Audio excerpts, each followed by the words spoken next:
social scientists who are more conservative would declare that, okay, well, the problem is single motherhood and that you need to be married to be good parents and you need to have a mother and a father. And they jumped straight from, okay, well, instability is a bad thing, therefore marriage of two people in as traditional way as possible.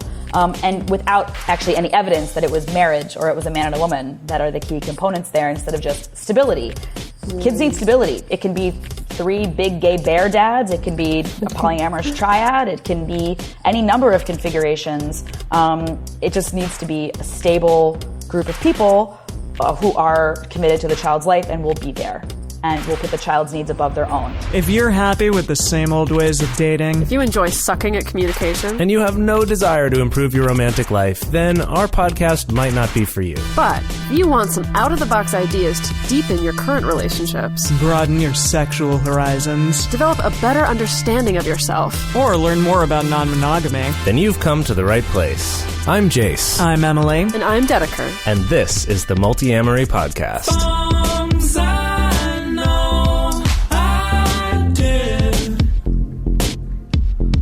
Forcing me to form myself to fit. On this episode of the Multiamory podcast, we're talking about legal protection for polyfamilies and poly relationships. We're so excited to have Diana Adams, a lawyer who specifically works with polyamorous and LGBT communities, on this episode. She's the owner of Diana Adams Law and Mediation, PLLC, a boutique LGBTQ family law and mediation firm based in New York City and Frankfurt, Germany, who primarily serves polyamorous families, same-sex couples, platonic co-parents, and non-nuclear families. Diana also speaks internationally on LGBTQ family law and evolving family structure and conducts frequent media interviews, such as this one today. She's also launching a legal services nonprofit later on to help support polyamorous families in getting this kind of legal support at whatever their income level is. So we're really excited about that. Yeah, and this isn't a huge and really amazing episode. We hope that you will get a ton out of it. So let's strap in and get right to the interview. All right, and here we are with Diana Adams. Diana, thank you for joining us. Thank you so much. Yeah, thanks for having me. So let's just jump right into it. So Dedeker and I listened to your talk at UCLA that you did earlier this year. I don't remember exactly when that was. And so we got to hear some of these things, and there were a lot of things you mentioned that were, I guess, legal concerns or potential problems that polyfamilies and same-sex families should be aware of that were a little bit surprising to us, and I think most people might not even think of when they're thinking of starting a family. I was wondering if you could start by just sharing some of that. Like, what are common legal troubles that polyfamilies don't consider or don't even realize is something that they should think about?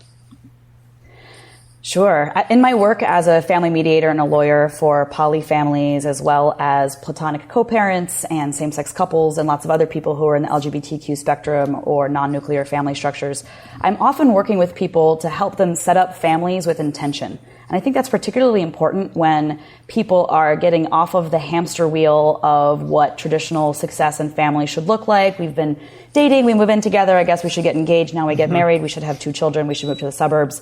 There are many people who are choosing to create family more intentionally according to their desires and their own needs, and we don't really have a script for what that looks like.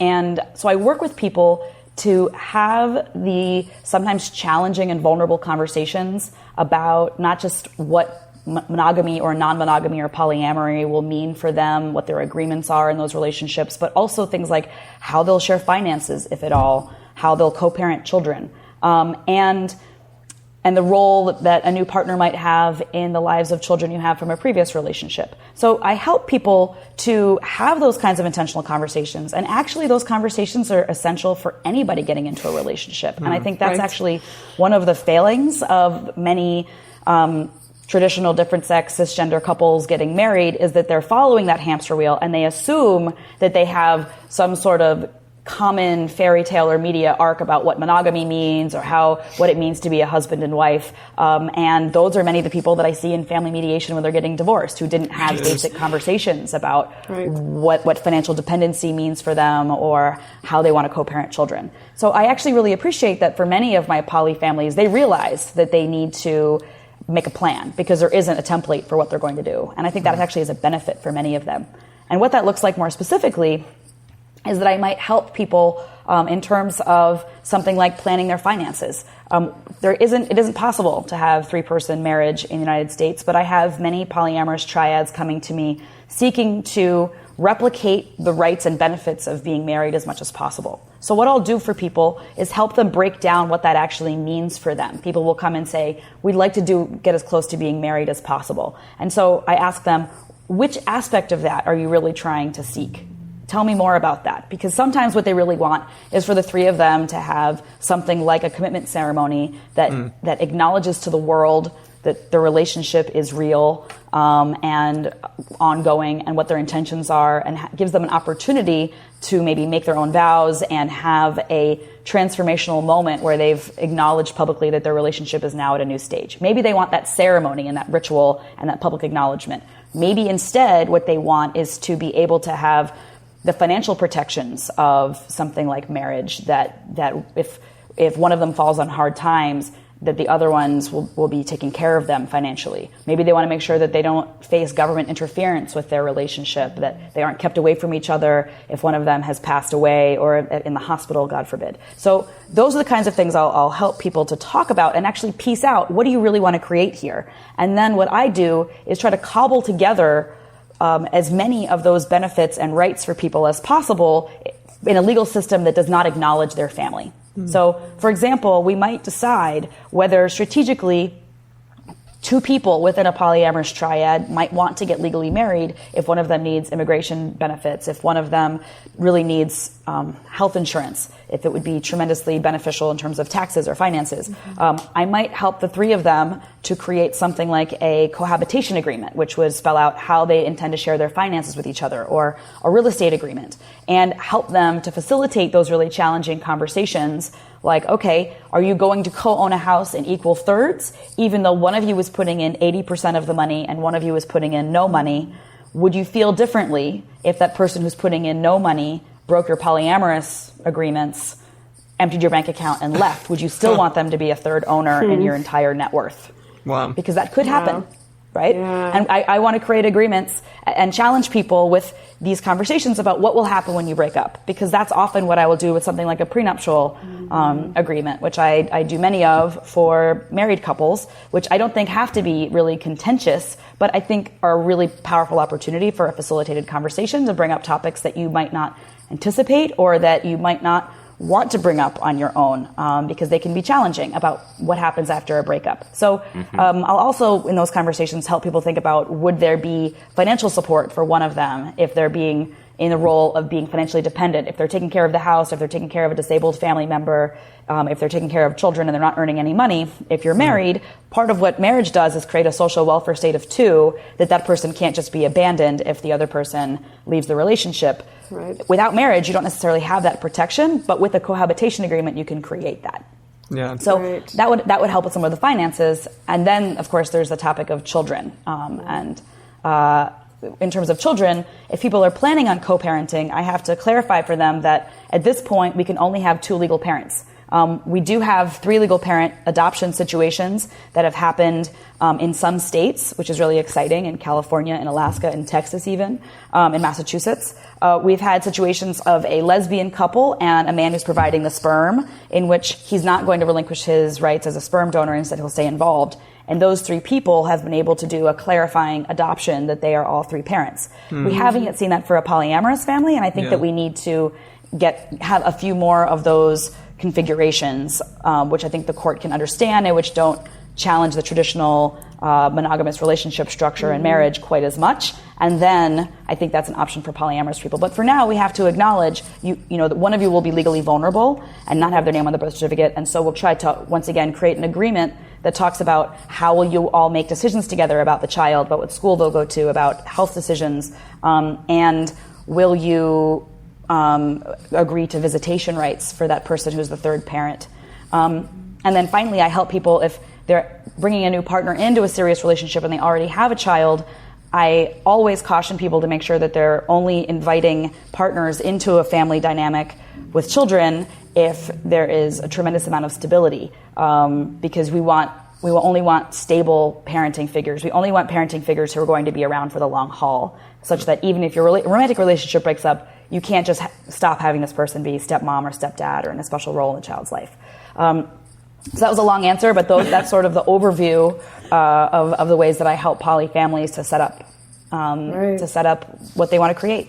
Yeah. Yeah, no, when you were speaking, it reminds me of, this is a little bit of a sidestep, but it reminds me of, oh gosh, there's a quote, I forget who said this, but something about how love is this ideal thing and marriage is a very real thing, and there's trouble whenever you mix the real and the ideal. And so it's so interesting, but I think so valuable to be encouraging people to have those uncomfortable conversations, because I think that people want to stay focused on the love aspect and all the mushy aspects, and not so much talking about the cold hard cash aspect or the property ownership aspect. But it is something what happens that, if we break up aspect. Exactly. Or so that's so valuable. And I mean, I've heard of people in poly families, whether there's children involved or not, trying to do things like create an LLC together or create a subchapter S corporation. And I know that there's probably no one-size-fits-all kind of legal agreement to help people. Do you find certain legal loopholes that people are using that seem to be very useful, or are you finding that kind of doing more of a custom build for people has been better? I do find that creating a custom build for each client makes a lot of sense. And I'd say that those co-parenting agreements and cohabitation agreements are the ones that I tend to come back to for poly families to clarify how they'll parent and how they'll share finances as the most important key pieces. LLCs are a really fascinating idea of a way to create relationship between more than two people such that they can share finances and be a financial entity before the government. And I think that could be a fantastic way for people to build relationship in a way that is making them a legal unit that's divorced from marriage in the Judeo-Christian sense, such that it's not going to necessarily bring up all of these questions about what kind of relationship is this. Because that's, I think, the key piece that I'd like to see with the future of marriage law is for the government to get out of the business of adjudicating whether or not our sexual relationships warrant health insurance and tax benefits. I don't think that's the business of our secular government, and an LLC is a great way to do that. In practical reality, though, the logistics of creating an LLC and the potential financial benefits have not ended up being worth it for the clients I've evaluated that with. So that's been one possibility that I've gone over with clients. And then we've seen that, well, actually, it wouldn't necessarily make things easier on your taxes. And actually, the health insurance you could buy as a family, as a corporation, would be more expensive than what you would buy on the open market. And so I think that would particularly make sense for people who have really high net worth, who want to own several homes together in different places and share and pool a large amount of assets and be able to move it seamlessly. Then I think an LLC makes sense. But for your average family who's wanting to share finances among three people, it has in effect not ended up being the most cost-effective and efficient way to do that. But I think it's a great idea, and I keep looking for the right family for whom that will work because I'm excited about doing it. Got it. So you've answered this question slightly so far, but just for potentially a triad, for example, who's about to start thinking about bringing their lives together, what are specific actionable steps that they can take right away just to protect themselves or protect their family? I think it's really important when anybody gets into a serious relationship to be clear about the expectations and hidden assumptions that we often carry with us.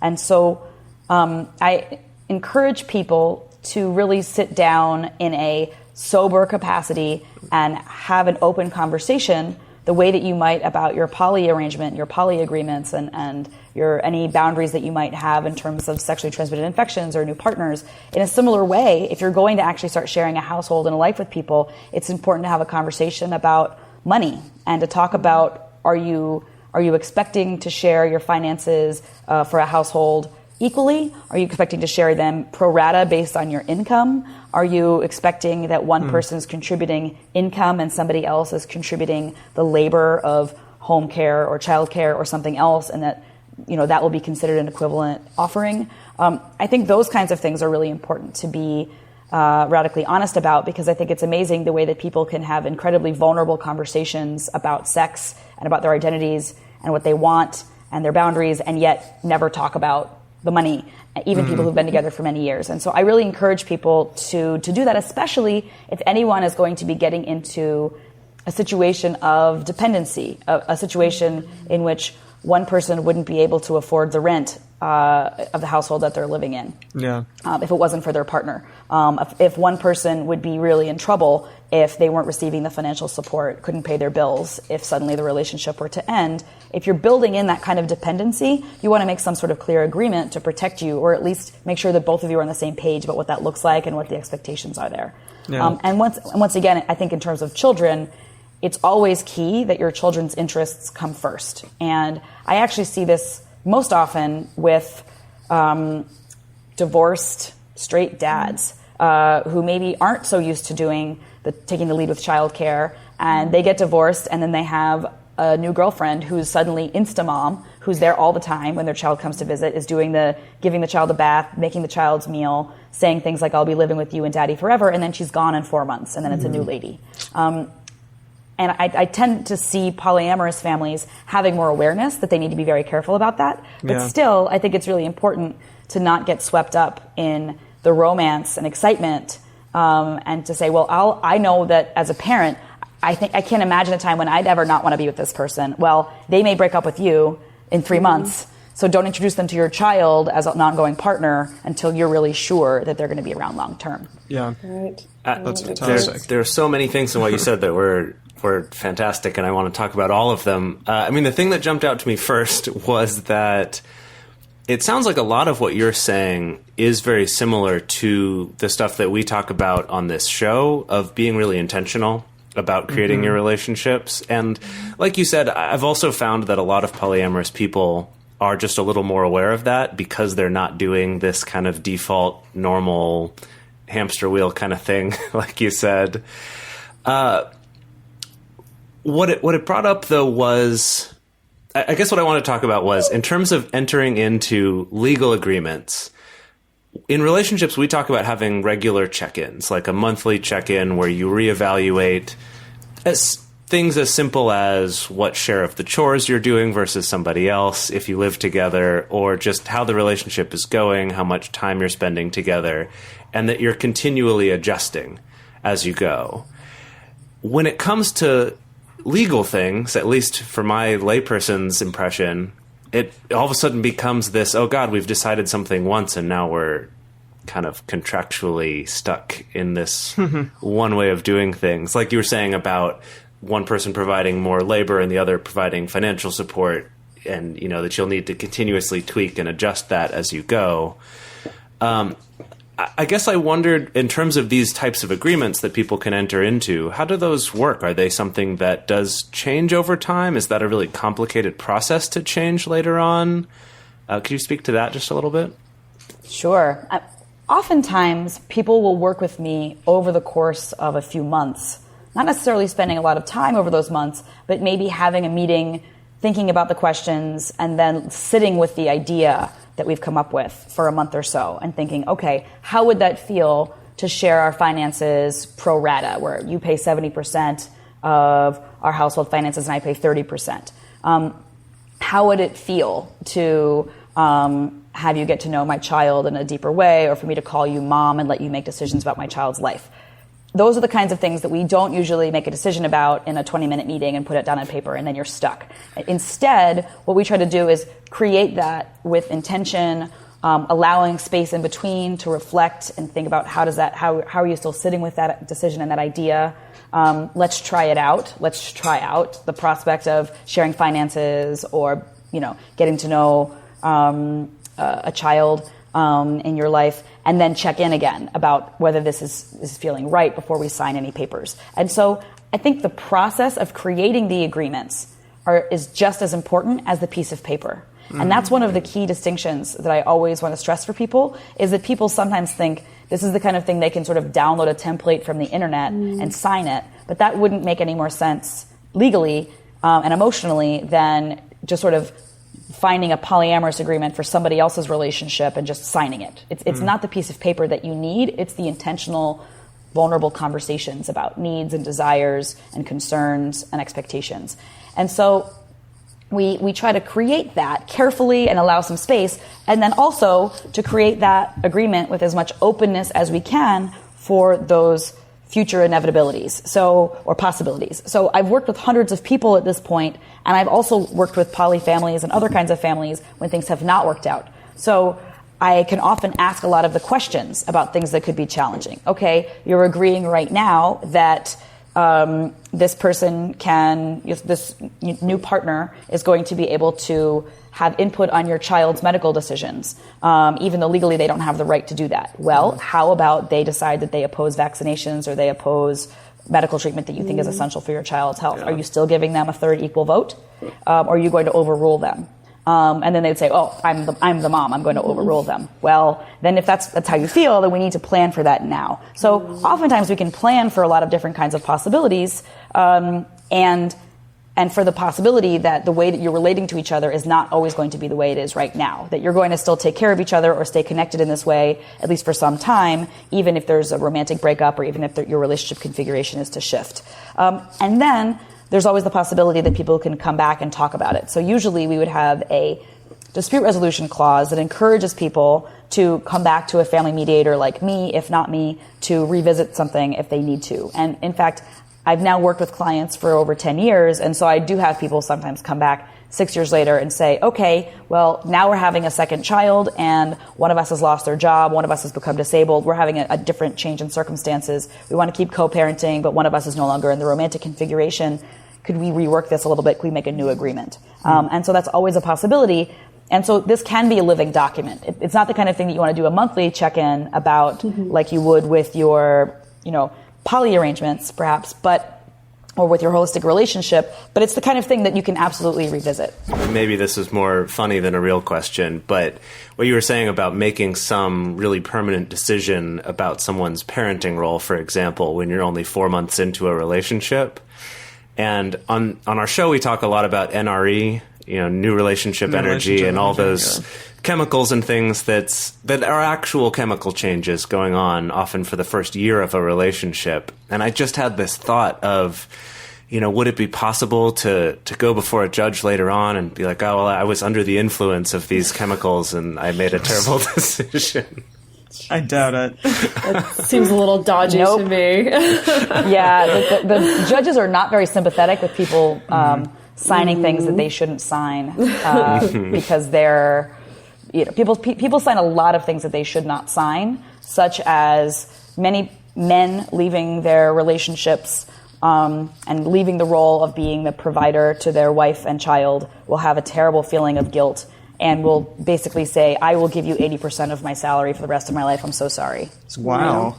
I hate myself. I'm so sorry. Just take it. Go ahead. And then 5 years later, they're sleeping on their mother's couch at 45, and they're like, this is getting a little old, and now I can't really date because nobody wants to be in a relationship with me when I'm giving all of my money to my ex and I'm totally broke. Can we revisit this?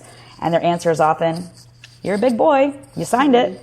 And so people can get in a lot of trouble by signing things that they don't, that are a bad idea. And, with a child, you're not signing anything, but you're making an impact on your child's life.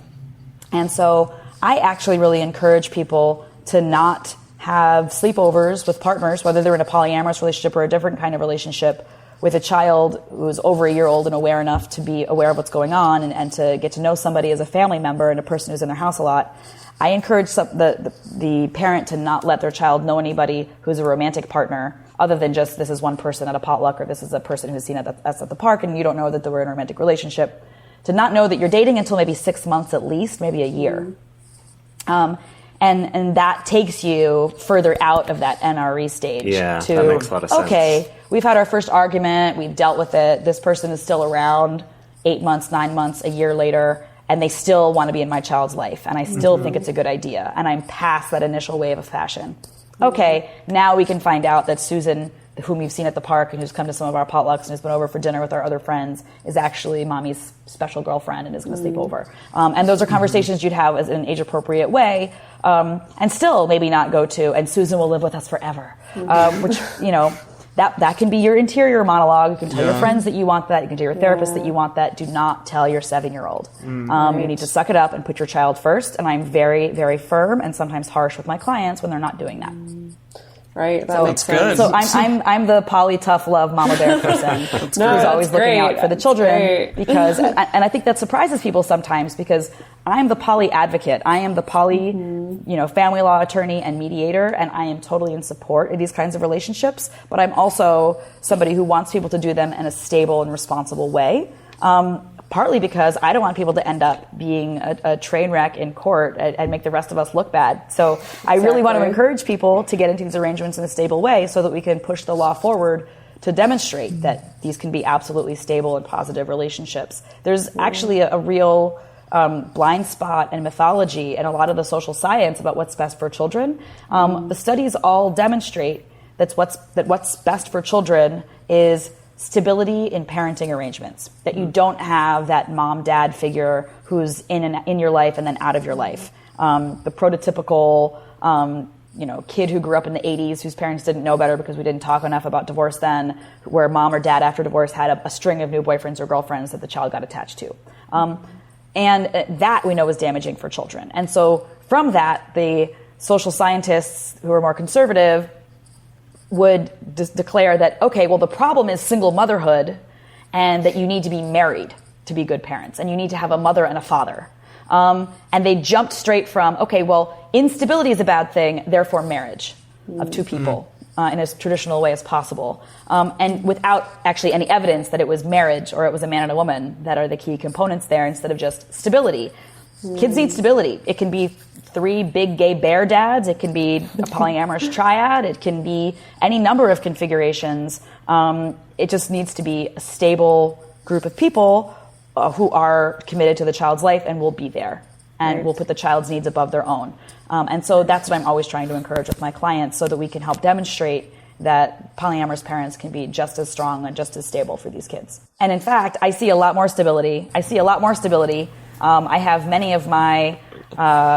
I have repeat clients for divorce who get divorced and come back and get a prenup and get married and then get divorced, but only in different sex couples, I have to say. Because I do think that it's something that the polyamorous community and the community of same-sex couples can actually teach straight couples is, we have to create families with intention. A same-sex couple is not going to get accidentally pregnant like a straight couple is. So, there's a lot of forethought. There's a lot of planning. What are we wanting to create here? And I think that's something that can actually trickle back and benefit the rest of the community, the rest of our country of people who are getting married, who are having kids, who are creating relationship, to be more intentional and make more of a plan.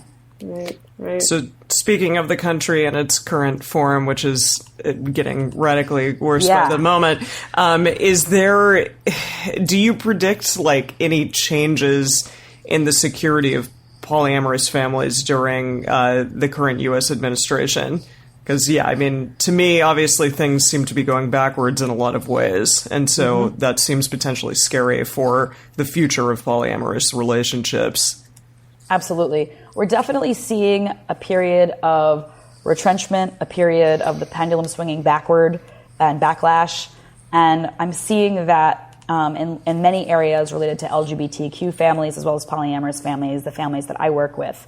And there's a lot of fear, there's a lot of concern. And I'd like to separate out what the realistic concerns are from the ones that are just media mythology or just our own anxieties. I think one thing that people fear is that if they're in a same-sex partnership, whether it's just a same-sex couple or whether that's part of a polyamorous triad, that their marriage will be undone. Or whether because they're polyamorous, even if they're a different sex couple, if people find out that they're polyamorous, their marriage could be undone or something like that. And it would be very, very difficult at this point to annul existing marriages. They're not going to take your existing marriage away. If you want to get married and you have any concerns about that, I would suggest doing it now, because it's a lot easier to get rid of marriages in the future than marriages that have already happened. Yeah. What I think we may see, though, are some of the rights attached to same-sex marriage taken away. The possibility of losing some of your federal benefits of things like immigration benefits or tax benefits, as well as parenting status. We may lose those things, but you'll still be able to stay married if you are. I think something else that people who are polyamorous really fear is that, the state is going to come take their children, or the state is going to come interfere with their life. There's a lot of terror and a lot of fear about that. And I think what's actually, unfortunately, much more realistic is that somebody who's a family member, who's a conservative person, who's your co-parent with whom you're estranged, who's not part of your polyamorous family arrangement, if they find out, or if grandma or grandpa finds out and is very concerned and brought a child custody case in a conservative jurisdiction, that is something that you could potentially be concerned about. And so I've worked in many of the cases related to polyamorous families and legal defense when there's a child custody challenge. This happened, I work in representing clients in New York State, and then I've consulted on those cases throughout North America, and most of the cases that have happened in the past 10 years. And that's what I see often, the ex who's angry, and you've left the ex and now you've created your own life. And that, especially if the child says something that could seem scary to an outside person, I would be very aware of children only being exposed to things that you would feel comfortable with them parroting back to somebody at school or to their dad or to their grandparent. You don't want to have children, you don't want to ask children to keep secrets. So you need to be age appropriate with what you expose your child to. And so maybe nudism is part of your family life. I have no judgment about nudism. I live in Germany, where nudism is pretty normal. It's not so normal and accepted in the United States. And so you might want to choose your battles as a polyamorous person, because you do not want your 6-year-old daughter to say to school or to say to grandma that, daddy's penis looks like this, but mommy's boyfriend's penis looks like that. That's bad. I've had the case many times. It doesn't work out well, even if that's completely innocent. So I think that's something to be aware of too. If you are in a polyamorous relationship configuration and there is a possible grandparent or conservative relative, or you're estranged from that co-parent, that you want to make sure that you are presenting the information to them the way you want them to get the information and not getting that third hand. So either decide we're not going to be out, or the child's not going to be exposed to anything that you wouldn't feel comfortable with them parroting back, or we want them to hear it from us, not a rumor, not something from the child. And we want to affirmatively make a plan for how to talk to grandma about this. And I do that kind of family mediation, as well as coach clients and how to script and prepare for that conversation. So those are some of the things that I think people should just be aware of. And we see more of those kinds of child custody cases when culturally there's more concern, and when topics about oppression of sexual minorities and concern is something that we're hearing more about in the media. During that whole time period of sex addiction, when people were talking about sex addiction, when celebrities are getting caught with a prostitute and then saying, "Oh, sorry, I'm a sex addict. I need to go to a 2-week program and now I'm fine." That's not what sex addiction is. No.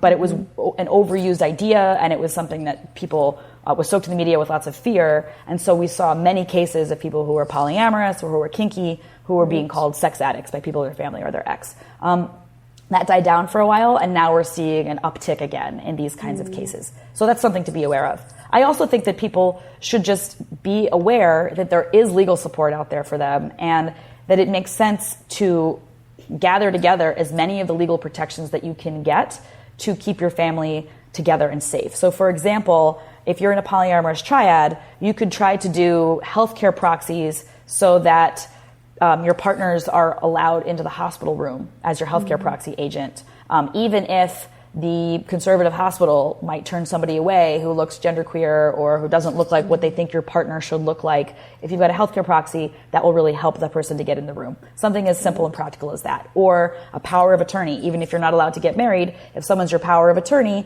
then they have the ability to call a bank or a store that's screwed you over to say, I'm this person's power of attorney agent, what's going on? They can sign checks for you, they can go to court for you, they can do a lot of the things that a spouse might be able to do.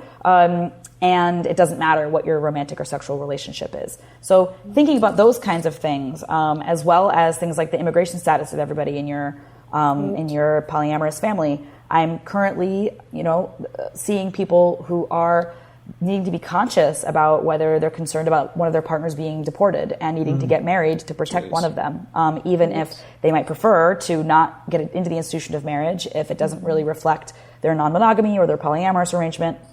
For some people, it's something just to be concerned about now. So I think being aware of those kinds of things. For transgender clients, I think it's essential that people get their identity documents in order, that people get, take advantage of every opportunity to get your social security card changed, to get your birth certificate and your driver's license changed, and to get your passport updated. Do those things now, just in case you may not be allowed to do them in the future. There are great streamlined ways to do that in many places now that may go away. We want to protect you while we can. For people who are who are non-biological parents, who don't have a connection to a child. For example, this is very common in lesbian couples where you have a biological mother and then a non-biological mother who is not biologically related to the child because the child was born from donor sperm, but maybe the non-biological mother has been there since before the conception, planned the conception, helped to pick out the sperm donor, held the turkey baster at the doctor's office, sent out the birth announcement, acted maybe even as the primary mother. If you don't have a second parent adoption that clarifies that you are the other legal parent of that child, you can be separated from that child. You don't necessarily have a legal tie. And so right now, in states like New York and California and Massachusetts, in many blue states, you can have your name right on the birth certificate if you're married at the time of the birth of your child, even if you're not the biological parent, whether you're the dad, but you use donor sperm, you're not biologically related, or whether you're the lesbian partner. You can have your name on the birth certificate. That's great. But in states like New York, there's been some complacency among my clients about we're in New York, Obama's here, everything's great, it's going to be fine, we're moving on an upward trajectory, I'm not so worried about it. Now is the time to be concerned about that, because although you maybe recognize the New York State, you may not be in Alabama, in North Carolina, in Texas, and they're making it actually even more difficult to get your parenting rights in order. And so I really encourage people to get legal support, to get as much of all of that paperwork in order as possible, just so that your family is as protected as it can be. Got it. Wow. Well, this has just been so fantastic, Diana. I can't thank you enough for sharing your time and sharing your wisdom and sharing your knowledge with us. And I have to say, we get so many listeners that reach out to us asking all these questions specifically. And this is just going to be such a fantastic resource. Where can we direct our listeners to find more about you? And also, if there's any other resources that you'd recommend people to check out? Okay, great. I have a monthly email list, and I keep people posted on what's going on there with issues related to polyamory and LGBTQ people in family law. And you can find more about me and that mailing list subscription at www.dianaadamslaw.net. I'm also really active ranting on Twitter all the time at Diana Adams ESQ. And I'm actually going to be starting a nonprofit that I'm going to be launching really soon. Wow. That's so exciting. And that's to provide legal support for polyamorous people as well as LGBTQ people. Because honestly, right now, I just provide those services pro bono to many people and provide them on sliding scale. And that's no longer financially possible for me because there's such high demand. Yeah. And there isn't really anybody else who's providing these services to people at all income levels. And so while right now I work with paying clients and I work on a sliding scale, I'm excited that soon there'll be a nonprofit such that if people need a co-parenting agreement, if people need a second parent adoption, if people need a donor insemination agreement, if people need any kind of polyamorous family agreement, if people need defense in a polyamorous child custody case and they're panicked and they can't afford $80,000 for a litigator for a year, that will be available to help them. So I'm really excited about that. And if people want to find out more information when it launches, either to support us or to get our services, that will be available on my monthly email list. That's so great. Wow. I can't wait to hear more about that nonprofit. It's been such a need for so long. I'm so glad that you're spearheading that. So, so best of luck with that. We can't wait to hear more. And thank you so much again for joining us today. Absolutely. Let's stay in touch. All right. We hope that all of you learned as much as we did during this episode. Really fantastic to know that there are finally more resources like this, like Diana Adams, out there, and we're really excited to hear updates from her. If you want to stay up to date on that, you can check out her website, and you can also click on links in the show notes to get to her website, sign up for her email list, as well as getting some awesome things like Dedeker's book, The Smart Girl's Guide to Polyamory, and all of that. So thank you all so much for joining us this week. If you'd like to have your question or comment played on the show, you can call 678-MULTI-05. Or you can also email us at info@multiamory.com, send us a message on Twitter, Facebook, or Instagram. To support our show and join our private Facebook community, go to patreon.com/multiamory. Multiamory is created and produced by Jase Lindgren, Dedeker Winston, and me, Emily Matlack. Our episodes are edited by Mauricio. Our social media wizard is Will McMillan. Our theme song is Forms I Know I Did by Josh and Anand from the Fractal Cave EP.